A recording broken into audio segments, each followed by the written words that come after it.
فی الحقیقت تورات بھی محفوظ ہے، فی الحقیقت انجیل بھی محفوظ ہے، اور فی الحقیقت زبور بھی محفوظ ہے، اور البتہ یہ ہے کہ وہ محفوظ بخلق نہیں ہے، محفوظ بخالق ہے۔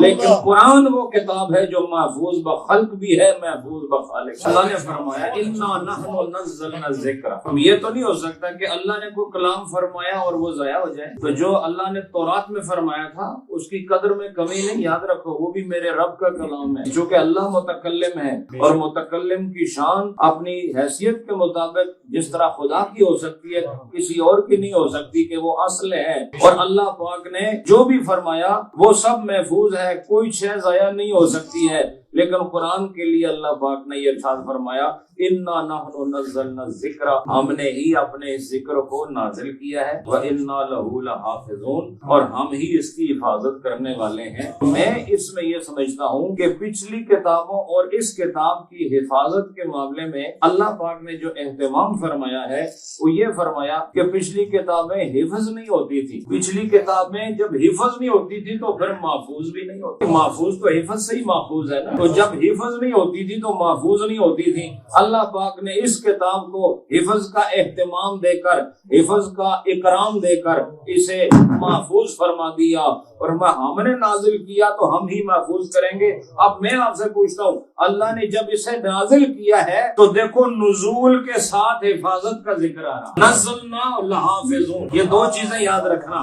کہ اللہ پاک نے نزول کے ساتھ حفظ کا ذکر فرمایا ہے، انا نحن نزلنا الذکر، ہم نے ہی اسے نازل کیا ہے، اور آگے فرما ہم اس کی حفاظت فرمانے والے ہیں۔ پتہ چلا کہ کوئی ایسی منزل ضرور ہے جہاں یہ نازل ہوتا ہے اور محفوظ ہو جاتا ہے۔ قرآن کے لیے منزل چاہیے، منزل مقام نزول کو کہتے ہیں، تو جہاں پر قرآن کا نزول ہو رہا ہے وہ منزل ہے، اور اللہ فرماتا ہے انا نحن نزلنا، ہم نے اسے نازل کیا ہے۔ کہاں نازل کیا ہے؟ سینہ مصطفیٰ پہ نازل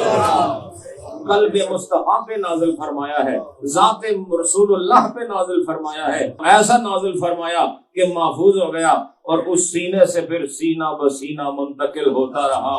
اس سے پتہ چلا کہ نزول قرآن کے لیے سینے کا ذریعہ بنا کر اسے محفوظ فرمایا گیا ہے۔ یاد رکھو، اس سے یہ پتہ چلا کہ اللہ پاک نے اب قرآن پاک کی حفاظت کا یہ اہتمام فرمایا کہ اس کی تحفیظ کا اہتمام فرما دیا، اور ایسا اہتمام فرمایا کہ ماہ رمضان المبارک میں آ کر جبریل مصطفیٰ کو قرآن سناتے ہیں، مصطفیٰ جبریل کو قرآن سناتے ہیں، اور یہ سلسلہ پھر ایسا چلا۔ یہ جو قرآن پاک کا سننا اور سنانا ایک دوسرے کو، اصل میں یہ ایک نبی اور ایک فرشتے کی سنت ہے جس پر عمل ہو رہا ہے۔ پتہ چلا یہ قرآن نزول کے حساب کے ساتھ ساتھ محفوظ بھی ہو رہا ہے، اور دیکھو یہ نازل ہوا سینے پہ اور محفوظ ہو گیا، اور آج بھی دیکھو سینوں میں ہی محفوظ ہو رہا ہے، سینوں پر اتر رہا ہے، محفوظ ہو رہا ہے۔ تو اللہ پاک کی یہ بڑی مہربانی ہے، اور پھر یہ کلام، یہ تکلم اللہ پاک کا، اس کی عزت اور وقار کہ ہمارے لیے قرآن کی تکریم اور عزت اس لیے زیادہ ہے کہ قرآن پاک کا سارا مسودہ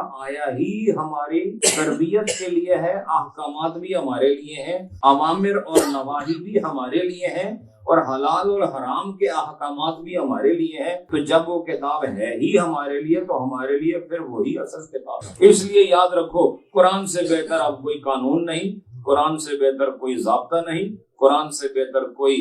ایسا مسودہ نہیں جس کے اندر انسانیت کی فلاح اور اس کی صلاح کا اہتمام کیا گیا ہو۔